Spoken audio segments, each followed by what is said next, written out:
नमस्कार, आप देख रहे हैं द सुगम। जी हां, पेश है 5 दिसंबर और मंगलवार राजस्थान प्रदेश की आज की टॉप एट द रेट 10 बड़ी खबरें। शुरुआत कर लेते हैं राजस्थान प्रदेश की आज की सबसे बड़ी खबर के साथ। बड़ी खबर, सीएम पद के लिए देर रात वसुंधरा राजे का शक्ति प्रदर्शन। सुबह से रात तक 30 से ज्यादा विधायक मिलने पहुंचे। समर्थकों का दावा, वसुंधरा राजे के पास है 47 बड़े विधायक, बढ़ सकते हैं खेमे। राजस्थान विधानसभा चुनाव में भाजपा को बहुमत मिलने के बाद सबसे बड़ा सवाल इस समय है कि मुख्यमंत्री कौन होगा। इसी सवाल का जवाब तलाशने के लिए जयपुर से दिल्ली तक हलचल बढ़ गई है।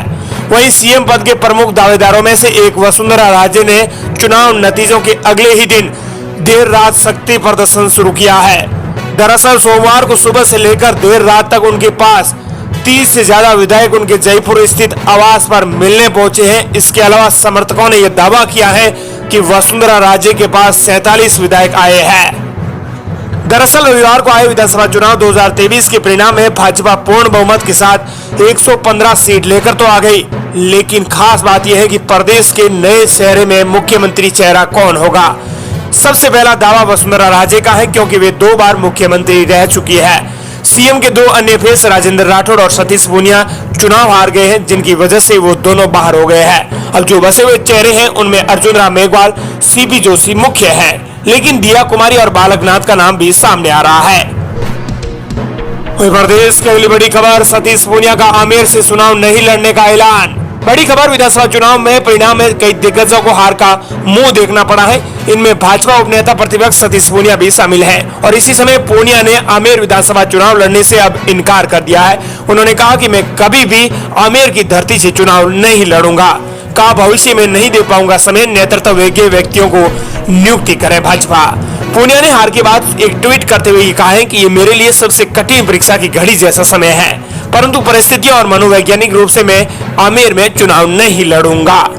वहीं प्रदेश की अगली बड़ी खबर, सचिन पायलट का बड़ा बयान, सरकार रिपीट नहीं कर पाए, मंथन होगा। सीएम के ओएसडी के बयान पर ध्यान दे पार्टी, वो आश्चर्यजनक और चिंताजनक भी है। कांग्रेस की हार के बाद पार्टी में फिर गुटबाजी तेज होने लगी है। सचिन पायलट ने कांग्रेस की हार पर मंथन की मांग करते हुए रिवाज नहीं बदल पाने पर सवाल खड़े कर दिए हैं। इधर सीएम के ओएसडी लोकेश शर्मा के बयान पर सचिन पायलट ने कहा है कि मुख्यमंत्री के सलाहकार का मैंने बयान देखा है, उन्होंने जो स्टेटमेंट दिया है वो बड़ा आश्चर्यजनक है। वो इसीलिए कि बयान मुख्यमंत्री के ओएसडी का है। चिंता का विषय भी है कि पूरी उम्मीद है कि पार्टी कहीं न कहीं इस मंथन पर ध्यान देगी कि एक सीएम का ओएसडी इस तरह का बयान क्यों दे रहा है। पायलट ने कहा है कि हम लोग चाहते थे कि सरकार दोबारा बने, लेकिन नहीं बन पाई। वहीं प्रदेश की अगली बड़ी खबर, परिणाम के बाद लोगों ने पूछा राजस्थान में पनौती कौन, जिसकी वजह से कांग्रेस को चुनाव हारना पड़ा। राजस्थान में विधानसभा चुनाव 2023 के नतीजे आ चुके हैं। भाजपा को पूर्ण बहुमत के बाद 115 सीटें मिली हैं, वहीं कांग्रेस 69 सीटों पर सिमट गई है। इस परिणाम के बाद सोशल मीडिया पर मीम्स की बहार आ गई है। राहुल गांधी पीएम मोदी को पहले पनौती कह रहे थे, अब लोग कह रहे हैं कि अब पनौती कौन है कांग्रेस के अंदर, जिसकी वजह से कांग्रेस पार्टी राजस्थान में चुनाव हार गई है। लोग इस प्रकार की हार जीत को लेकर कमेंट कर रहे हैं। वहीं प्रदेश की अगली बड़ी खबर, राजस्थान के 7 जिलों में भारी बारिश का अलर्ट जारी, 14 से ज्यादा जिलों में हुई बारिश। पश्चिमी विक्षोभ के कारण राजस्थान में देर शाम दक्षिणी पूर्वी हिस्सों में अच्छी बारिश हुई है। जयपुर, भरतपुर, कोटा, उदयपुर संभाग के कई जिलों में 1 से लेकर 2 इंच तक बारिश रिकॉर्ड दर्ज की गई है। सबसे ज्यादा बारिश बूंदी जिले के नैनवा में हुई है। वहीं प्रदेश की अगली बड़ी खबर, निजी अस्पतालों ने की दवाइयां बंद। कांग्रेस सरकार ने अपने घोषणा पत्र में चिरंजीवी योजना के तहत स्वास्थ्य कवरेज राशि बढ़ाने का किया था वादा, लेकिन इसी बीच निजी अस्पतालों ने दिया बड़ा झटका। इस वक्त की सबसे बड़ी खबर आ रही है। दरअसल आपको बता दें कि राजस्थान में निजी अस्पतालों ने चिरंजीवी योजना के अंतर्गत आने वाली दवाइयों को रोक दिया है और सरकार को चेतावनी दी है। राज्य में सरकार उन्मुक्त रूप से स्वास्थ्य योजनाओं को कई लाभार्थियों को परेशानी में डाल दिया है, क्योंकि निजी अस्पतालों ने स्वीकार करना बंद कर दिया है। निजी अस्पतालों का मानना है कि इस बात को लेकर उन पर कर्जा बढ़ गया है। राजनीतिक दल सरकार बनने के लिए अपनी चिरंजीवी योजना में मुफ्त की योजनाएं चला रहे हैं, जिसकी वजह से प्राइवेट हॉस्पिटलों को बड़ी परेशानी का सामना करना पड़ रहा है। इसी बीच सबको बता दें कि निजी अस्पतालों ने योजनाओं पर रोक लगा दी है। इसी बीच आपको बता दें कि बिजली विभाग ने भी राजस्थान हाईकोर्ट का दरवाजा खटखटाया है और राजस्थान हाईकोर्ट का दरवाजा खटखटाते हुए बिजली तीनों डिस्कॉम्स ने कहा है कि या तो सरकार 15,000 करोड़ का जो पुनर्भरण है वो राशि का कर दे, अन्यथा मुफ्त की योजना देना बंद कर दे।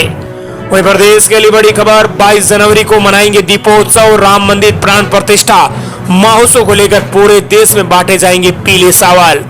राजस्थान में भाजपा की सरकार आने के बाद बटेंगे चावल।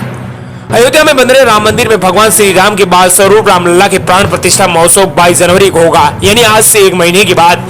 कार्यक्रम को भव्य बनाने के लिए विश्व हिंदू परिषद पूरे देश से श्रद्धालुओं को आमंत्रित कर रहा है। और इसी बीच पीएम मोदी ने राम मंदिर को लेकर भी पिछले चुनावों, विधानसभा चुनाव में जहां पर राज्यों में हुए हैं वहां पर राम मंदिर को लेकर भी बड़ी बातें कही थी। और इसी बीच आपको बता दें कि अब 3 राज्यों में भाजपा की सरकार भी आ चुकी है। माना जा रहा है कि ये राम मंदिर का उद्घाटन बड़ा होने जा रहा है। वहीं प्रदेश के लिए बड़ी खबर, सीएम की दावेदारी पर आया बाबा बालकनाथ का बड़ा रिएक्शन। भारतीय जनता पार्टी ने राजस्थान समेत 3 राज्यों में % जीत दर्ज की है। इसके बाद तीनों राज्य मध्य प्रदेश और छत्तीसगढ़ और राजस्थान में अभी तक बीजेपी के नाम सीएम के हैं वो शामिल नहीं है। सबसे ज्यादा चर्चाएं राजस्थान के सीएम पद को लेकर हो रही है। विधानसभा चुनाव में भाजपा की शानदार जीत के बाद मुख्यमंत्री पद के लिए बाबा बालकनाथ का नाम चर्चाओं में आ रहा है। मुख्यमंत्री पद के लिए बालकनाथ के चर्चा के बीच उनका रिएक्शन भी सामने आ गया है। बालकनाथ से जब चुनाव परिणामों के बारे में पूछा गया तो उन्होंने संसद परिसर में संवाददाताओं से खास बातचीत में कहा कि यह सब प्रधानमंत्री नरेंद्र मोदी के मार्गदर्शन की वजह से हुआ है। भाजपा को सारे वोट उनके नाम पर मिले हैं। ये पूछे जाने पर राजस्थान का मुख्यमंत्री कौन बनेगा तो उन्होंने सीधा जवाब नहीं दिया है और कहा कि सबकी कृपा है, जो बनेगा वो सरकार बनाएगी। वहीं प्रदेश के लिए बड़ी खबर, गहलोत के सभी मंत्रियों के स्टाफ और पीएस और एपीओ कार्मिक विभाग का आदेश जारी। राजस्थान के जयपुर स्थित सचिवालय में नई सरकार की तैयारियां शुरू हो गई है। गहलोत सरकार के मंत्रियों के कक्षों में नेम प्लेट भी हटा दी गई है। गहलोत सरकार के मंत्रियों के कक्षों से नेम प्लेट हटाई गई है। आज सुबह से आपको बता दें कि रजिस्ट्रार ने निर्देश दे दिए थे। ऐसे में सभी मंत्रियों की नेम प्लेट हटा दी गई है। अब सीएम और मंत्रियों के नाम की हरी झंडी के साथ ही उन्हें कमरे आवंटित किए जाएंगे। वहीं प्रदेश के लिए बड़ी खबर, विधायक बनते ही बालक मुकुंद आचार्य ने अवैध मीट की दुकानों के खिलाफ खोला मोर्चा। कहा जिन पुजारियों की हत्या हुई उनकी केस फाइल करेंगे रीओपन। बड़ी खबर राजस्थान विधानसभा चुनाव के नतीजे की बात की आ रही है। दरअसल विधायक बालक मुकुंद आचार्य ने अवैध जो मीट की दुकानें चल रही थी उसके खिलाफ मोर्चा खोल दिया है। वहीं प्रदेश के लिए बड़ी खबर, राजस्थान में बदली सरकार, ब्यूरोक्रेसी में हलचल तेज, अब होंगे अफसरों के तबादले। विधानसभा चुनाव में भाजपा को स्पष्ट बहुमत मिलने के बाद अब ब्यूरोक्रेसी में फेरबदल हो सकता है। दरअसल ब्यूरोक्रेट्स के कामकाज और फाइलों के मूवमेंट पर अब तेजी चल रही है, क्योंकि पहले कांग्रेस की सरकार थी और अब भाजपा सरकार बनने जा रही है। ऐसे में अफसरों के एक बार फिर से तबादले होंगे। वहीं प्रदेश के लिए बड़ी खबर, राजस्थान में आज होगी कांग्रेस की बैठक, क्यों हुई थी हार की समीक्षा को लेकर राजस्थान कांग्रेस की बैठक की जा रही है। कांग्रेस कार्यालय के अंदर आज ही बैठक होने जा रही है।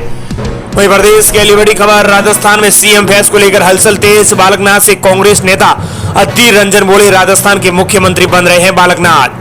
राजस्थान विधानसभा चुनाव में जीत के बाद अब बीजेपी में मुख्यमंत्री के चयन को लेकर दिल्ली से लेकर जयपुर एयरपोर्ट तक हलचल तेज हो गई है। सीएम पद को लेकर दिल्ली में बैठकों का दौर शुरू हो गया है। हालांकि बीजेपी की सीएम पद के दावेदार नेताओं ने जीत के बाद रणनीति रूप से चुप्पी साध रखी है। दरअसल सीएम पद पर नेता का नाम जल्दी सामने आने के आसार हैं। दिल्ली में नाम फाइनल होने के बाद जयपुर में जल्दी बीजेपी विधायक दल की बैठक बुलाई जाएगी।